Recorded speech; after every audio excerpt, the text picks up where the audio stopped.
Zapraszam na kanał Cynicznie po polsku. Dziękuję również pięknie za wszystkie subskrypcje i polubienia. Generalnie Stany Zjednoczone jeszcze przed szczytem państw G7 złożyły taką propozycję, w świetle której sama natura nakładania sankcji miałaby ulec zmianie, bo dzisiaj te sankcje dotyczą poszczególnych grup towarów, natomiast oni proponowali, żeby odwrócić sytuację, to znaczy, żeby sankcje miały charakter generalny, a wyłączenia dotyczyły pewnych grup towarów. Tylko że państwa głównie europejskie odpowiedziały na to, iż dotychczasowy, czy ten handel z Rosją, który ma miejsce, on w znaczącej większości, bo to jest ponad 80%, dotyczy eksportu z Europy. Stany Zjednoczone w praktyce wstrzymały ten handel, a to by oznaczało, że pogłębianie sankcji jest jakby obiektywnie rzecz biorąc uderzeniem w interesy europejskie. W tym sensie to, że Amerykanom nie udało się przeforsować tego stanowiska, no świadczy o sile oporu strony europejskiej, więc to pokazuje pewne ograniczenia w tym obszarze. Druga kwestia jest związana już bezpośrednio z tym, o czym pani mówiła, chociaż to nie tylko dotyczy diamentów, dotyczy też szeregu innych znaczących zarówno półproduktów, jak i podzespołów, a mianowicie chodzi po prostu o szczelność systemu sankcyjnego. Tutaj też Amerykanie są zwolennikami kolejnych kroków, żeby ten dotychczasowy system sankcyjny uszczelnić, dlatego że jest wiele informacji na temat właśnie tego, iż on jest po prostu dziurawy. Rosjanie importują cały szereg potrzebnych im systemów czy podzespołów, wykorzystując rozmaitego rodzaju schematy i rozmaitego rodzaju pośredników. To są całe państwa, które się wyspecjalizowały w gruncie rzeczy w obchodzeniu sankcji. Gruzja jest takim przykładem, ale nie tylko. Turcja również, czy Kirgistan, w pewnym sensie też Kazachstan. W związku z tym to jest pewien proces i tu musi być uzgadnianie interesów między zwolennikami zaostrzania i przeciwnikami, tym bardziej, że jest generalna kwestia, która powinna być rozstrzygnięcia, czy sankcje w ogóle odnoszą skutek, tak jak się to potocznie uważa, bo co do tego są pewne wątpliwości. Wczoraj pojawiła się informacja i mówił o tym Jake Sullivan, że Stany Zjednoczone nie będą przeciwdziałać, jeżeli sojusznicy podejmą decyzję o przekazaniu myśliwców F-16 Ukrainie. Czyli ponieważ to są myśliwce produkcji amerykańskiej, to najczęściej, a właściwie niemal zawsze w kontraktach sprzedaży tego rodzaju systemów jest zawarta klauzula, że państwo, które jest właścicielem technologii, producentem, zastrzega sobie konieczność udzielenia zgody, jeśli by odbiorca chciał przekazać to uzbrojenie innemu państwu. To jest oczywisty zapis zabezpieczający interesy sprzedającego i dlatego do tej pory te deklaracje, które padały, bo one padały zarówno jeśli chodzi o premiera Holandii, pana Marka Rutte, jak i władze Danii wyrażały podobną opinię co do gotowości przekazania swoich F-16 Ukrainie, no to bez tej zgody amerykańskiej, bez deklaracji zgody, to były w gruncie rzeczy deklaracje tylko jakby oderwane od rzeczywistości. Dzisiaj to się staje faktem. Znaczy Amerykanie zapowiedzieli, że nie będą blokować przekazania tych systemów. To jest pierwsza informacja bardzo istotna. No, druga jest również ważna, polegająca na tym, że też zapowiedzieli, że będą szkolić pilotów ukraińskich.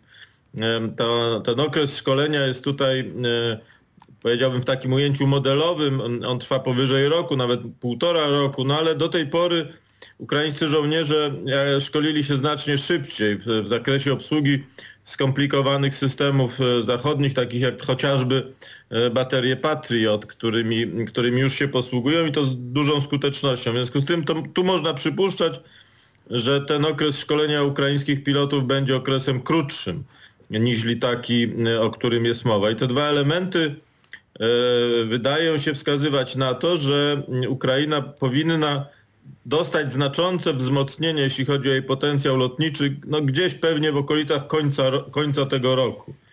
To jest pewien istotny element związany z myśleniem o zakończeniu wojny i z narzędziami, które trzeba zbudować, żeby to zakończenie wojny było możliwe. Więc w tym sensie ta decyzja ma też taki wymiar strategiczny. Ten sprzeciw wobec przekazania systemów F-16 przez Stany Zjednoczone, on został powstrzymany, ale tu właściwie to nie jest problemem, dlatego że w służbie państw sojuszniczych jest około 1000 maszyn tego rodzaju, a strona ukraińska mówi o potrzebach na poziomie 24 sztuk myśliwców F-16. W związku z tym z pewnością państwa europejskie, które zapowiedziały już zbudowanie takiej umownej koalicji F-16, są w stanie pokryć zapotrzebowanie Ukrainy w sposób wystarczający. Ta deklaracja Waszyngtonu, o której mówiliśmy, czyli ta, że nie przekaże własnych systemów, no ona jest związana z dwoma elementami amerykańskiego myślenia o sytuacji geostrategicznej w świecie. Po pierwsze, nadal w Waszyngtonie jest bardzo silna obawa przed odebraniem wszelkich posunięć Stanów Zjednoczonych przez Rosję w kategoriach posunięć eskalacyjnych. No, to dlatego idzie tak bardzo wszystko powoli i ostrożnie, z pewnym mozołem, że Amerykanie i amerykańska administracja uważa, że to Rosjanie mogą odebrać jako posunięcia właśnie eskalacyjne, co skłoni ich do kontynuowania wojny albo może nawet do zwiększenia intensywności. To dotyczy nie tylko dostaw sprzętu, to dotyczy też pewnych decyzji politycznych, na przykład kwestii otworzenia Ukrainie perspektywy członkostwa w NATO, już nie na poziomie ogólnych deklaracji, tylko bardziej doprecyzowanego planu dochodzenia do tego systemu. W związku z tym to nadal Amerykanie uważają, że trzeba postępować bardzo ostrożnie, co nie jest dobrym sygnałem, dlatego że no to, co tu dużo mówić, spowalnia ten proces wzmacniania sił zbrojnych Ukrainy. I drugi element jest nie mniej istotny, a mianowicie Amerykanie cały czas uważają, że muszą, co zresztą jest słuszną oceną sytuacji, no muszą utrzymać potencjał, który może okazać się niezbędny, gdyby doszło do zaostrzenia relacji z Chinami czy wojny o Tajwan. Jeśli chodzi o siły lądowe na przykład, to ten potencjał amerykański nie będzie miał zastosowania w wojnie o Tajwan. W związku z tym tutaj Amerykanie relatywnie chętniej przekazują pewne systemy, przede wszystkim amunicję. Natomiast jeśli chodzi o lotnictwo, no to jest rzeczą oczywistą, że obok marynarki wojennej lotnictwo i potencjał rakietowy może odegrać rolę, jeśli chodzi o wojnie o Tajwan, i to powoduje pewną wstrzemięźliwość Waszyngtonu, jeśli chodzi o wyzbywanie się własnych zasobów w tym obszarze. Więc wydaje mi się, że tu mamy do czynienia właśnie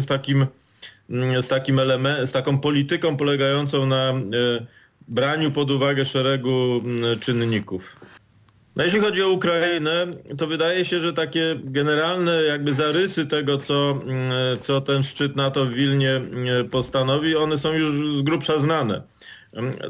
Oczywiście tu do ostatniej chwili pewnie będą jakieś uzgodnienia. Ta dyplomatyczna ofensywa Ukrainy wyraźna w ostatnich dniach, bo przecież prezydent Zełenski intensywnie podróżuje, no ona też ma na celu być może zmianę nastawienia tej większości natowskiej. No ale jeśli to się nie uda, to co dzisiaj wiadomo? No dzisiaj po pierwsze wiadomo, że najprawdopodobniej decyzja o otworzeniu tej perspektywy członkostwa Ukrainy w NATO nie zapadnie. To znaczy Ukraina nie otrzyma planu wejścia do NATO, pewnego sprecyzowanego harmonogramu, wypełnienie którego miałoby skutkować członkostwem.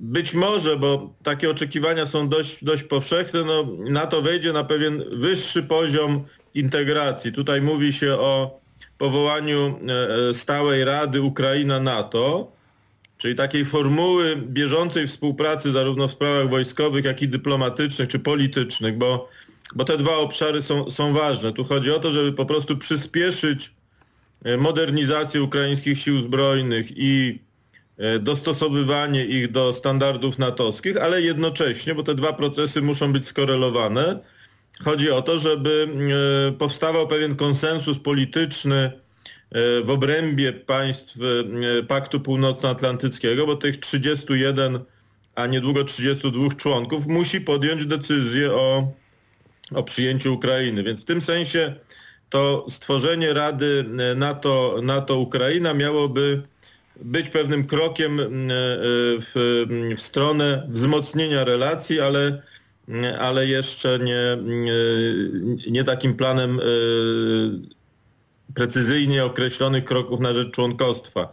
To jest pewien kompromis między oczekiwaniami Ukrainy a gotowością państw sojuszu, jak daleko mogą się one posunąć.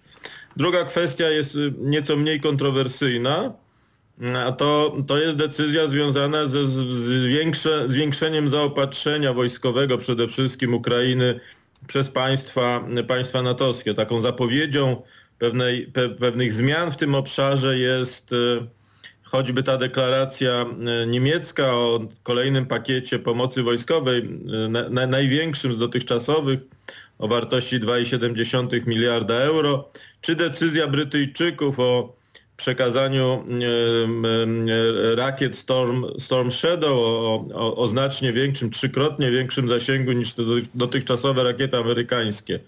Więc w tym sensie tu raczej będzie decyzja, żeby uzbroić Ukrainę, niż udzielać jej gwarancji dyplomatyczno-politycznych, jeśli chodzi o pewien system bezpieczeństwa. Czyli wydaje się, że zwycięża takie myślenie, że w najbliższym czasie, ten czas to jest zarówno okres do momentu zakończenia wojny, jak i po wojnie, Ukraina powinna dostać taką pomoc wojskową, ażeby być samodzielnie w stanie odstraszać Rosję, no i zakończyć wojnę, powiedzmy to na własnych warunkach. W tym sensie ta decyzja o myśliwcach F-16, ona się wpisuje w tą filozofię działania. To jest decyzja, która przede wszystkim w moim odczuciu ma doprowadzić do umocnienia strony ukraińskiej w momencie, kiedy walki zostaną zamrożone, zakończone jakimś rozejmem. A to wszystko musimy wpisać w pewne wyobrażenia Zachodu co do dalszego przebiegu konfliktu. Bo w moim odczuciu te wyobrażenia, nieco upraszczając, wyglądają następująco. Otóż strona ukraińska rozpoczyna ofensywę. Ta ofensywa najprawdopodobniej nie będzie przełomową, to znaczy system umocnień rosyjskich i w ogóle rosyjskie siły zbrojne nie załamią się. To znaczy nawet jeśli strona ukraińska uzyska jakieś znaczące zdobycze terytorialne, odzyska sporą część swojego terytorium, czego wszyscy Kijowowi życzą, to jednak to nie będzie przełom wojenny. To nie będzie sytuacja taka, która umożliwi wyzwolenie całego terytorium Ukrainy w granicach z roku 2014. A w związku z tym na Zachodzie w moim odczuciu jest takie przekonanie, że jesienią tego roku, może wczesną zimą, albo wejdziemy w stan jakichś negocjacji, bo obie strony będą już wyczerpane trwającym i przedłużającym się konfliktem, i będą w związku z tym być może bardziej skłonne do rozmów. Albo tych rozmów nie będzie, ale realia, jeśli chodzi o relacje sił, będą takie, że intensywność tych walk po prostu spadnie, bo Rosjanie musieliby ogłosić kolejną falę mobilizacji, co jest bardzo trudne, zarówno politycznie, bo wybory w przyszłym roku, jak i też w związku z kondycją rosyjskiej gospodarki, bo to oznacza pewien cios, jeśli chodzi o jej potencjał, ale też strona ukraińska będzie miała tu pewne istotne ograniczenia. W związku z tym, jeżeli te walki osłabną, to być może zacznie się taka faza, która miała miejsce w Korei w czasie wojny koreańskiej. Tam też wyczerpanie walczących stron było na tyle duże, że w pewnym momencie one się zgodziły na zawieszenie broni i rozpoczęły się długie, wówczas prawie dwuletnie negocjacje w sprawie ukształtowania tej linii rozgraniczenia. Tu być może te negocjacje będą krótsze, ale to nie zmienia faktu, że strona ukraińska na ten moment powinna być przygotowana. To znaczy powinna uzyskać taki potencjał wojskowy, który na tyle wzmocni siły ukraińskie, ażeby Ukraina mogła w sposób skuteczny odstraszać Rosję. To znaczy, ażeby Rosja tej przerwy w wojnie nie wykorzystała w celu przegrupowania swoich sił, wzmocnienia i uderzenia za jakiś czas. Żeby taki potencjał uzyskać, to między innymi właśnie dlatego strona ukraińska powinna uzyskać zasilenie, jeśli chodzi o lotnictwo, bo zwiększenie możliwości lotnictwa ukraińskiego oznacza kontrolę nad przestrzenią powietrzną Ukrainy, a bez wsparcia z powietrza przeprowadzanie przeprowadzanie ofensyw, jakichś operacji zaczepnych, zwłaszcza w sytuacji, kiedy mamy do czynienia z dobrze umocnioną linią obrony i silnie zmotywowaną armią ukraińską, jest niezwykle trudne. Tu są różne szkoły myślenia. To, o czym pani mówiła, to jest pewien dominujący w moim odczuciu pogląd polityków i ekspertów zachodnich. Oni uważają, że właśnie dlatego, że Ukraina ma jedną szansę na ofensywę, to na co można liczyć, to można liczyć na pewne zdobycze terytorialne i poprawienie pozycji negocjacyjnej Ukrainy. Ta faza rokowań będzie musiała nastąpić. Generał Milley mówił niedawno w sposób otwarty, że jego zdaniem wojna skończy się przy stole rokowań, a nie na polu boju. To jest właśnie element tego myślenia. I w momencie, kiedy ta ofensywa jakby osiągnie swoje maksimum, nikt nie wie, jak będzie to w praktyce wyglądało, to znaczy nikt nie wie, jak daleko strona ukraińska może się posunąć. Rosjanie się dobrze przygotowali do obrony, mieli 8 miesięcy, mają cały bardzo głęboko rozbudowany system obrony, szczególnie na tych newralgicznych kierunkach ataku, na przykład na Zaporożu.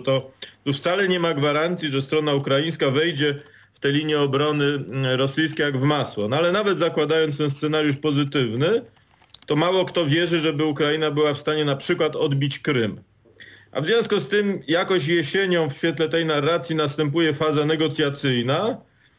I po to, żeby Rosjanom się odechciało myśleć o rewanżu, Ukraina musi mieć duży potencjał wojskowy. Po to są te dostawy zapowiedziane właśnie teraz, w tym i myśliwców, żeby ten wyraźnie potencjał ukraiński zwiększyć. Strona ukraińska myśli nieco inaczej. To znaczy oni uważają, że po tej fazie pierwszej nastąpi kolejna zimowa ofensywa, która dobije Rosjan, to znaczy doprowadzi do zakończenia wojny. Jak to się będzie działo w rzeczywistości, tego do końca dzisiaj nie można powiedzieć. Jedno nie wyklucza drugiego, natomiast wszyscy czekają na to, co się pokaże na polu walki, bo od tego bardzo dużo zależy. Zarówno skłonność sojuszników Ukrainy do zwiększenia pomocy, jak i też skłonność Kijowa do zaakceptowania jakiegoś kompromisu. To również uważa się, że od przebiegu tej ofensywy zależy też tego, jak się będzie zachowywał Kreml, bo tutaj też różne warianty ich zachowania wchodzą w grę. Więc w tym sensie dzisiaj niewiele więcej można, wydaje mi się, na ten temat powiedzieć. Wydaje mi się, że ewentualne odejście Łukaszenki, tu nie ma co dyskutować w wyniku jakiego działania, czy procesów naturalnych, czy ingerencji czynnika zewnętrznego, to takie wydarzenie z pewnością zmienia sytuację, bo ono skłania wszystkich zainteresowanych, wszystkie strony do rozpoczęcia pewnej rozgrywki. Znaczy, po pierwsze, reżim obiektywnie rzecz biorąc słabnie, dlatego że wchodzi w taką fazę pewnej rywalizacji wewnętrznej o to, kto będzie sprawował na Białorusi władzę. Tam te procedury transmisji władzy są nieprecyzyjne, w związku z tym taka faza rywalizacyjna nastąpi. Rosja również ze względów strategicznych nie będzie siedziała bezczynnie, dlatego że z punktu widzenia Rosji to, jaką politykę będzie uprawiała Białoruś, jest absolutnie kluczowe, jeśli chodzi o strategię działania na Ukrainie, ale też i przyszłość, bo to nie jest tylko kwestia doraźna. W związku z tym Rosja tutaj będzie się aktywizowała i nie można wykluczyć nawet najdalej idącego scenariusza, czyli jakiejś formuły zbrojnej interwencji czy opanowania terenu Białorusi, bo to są po prostu flanki rosyjskie i Rosjanie, prowadząc wojnę na Ukrainie, muszą zabezpieczyć swój interes. Ale oczywiście o tym też wiedzą Ukraińcy i o tym też wie opozycja białoruska, w związku z tym oni też przygotowują się na taką ewentualność, nie wykluczając zbrojnego wejścia na teren Białorusi. To już choćby ten opis taki skrótowy możliwych scenariuszy powoduje, czy skłania mnie do takiego wniosku, że ewentualne odejście albo długotrwała choroba Łukaszenki uniemożliwiająca mu działanie no będzie takim impulsem do dość zasadniczej rozgrywki o Białoruś. Ta rozgrywka moim zdaniem prędzej czy później się rozpocznie i dzisiaj, ja tak uważam, wszystkie strony, zarówno sąsiedzi Białorusi, jak i władza w Mińsku, ale też i opozycja białoruska już do tej rozgrywki się dość intensywnie przygotowują i to będzie jeden z elementów budowania tego nowego ładu w Europie Środkowej.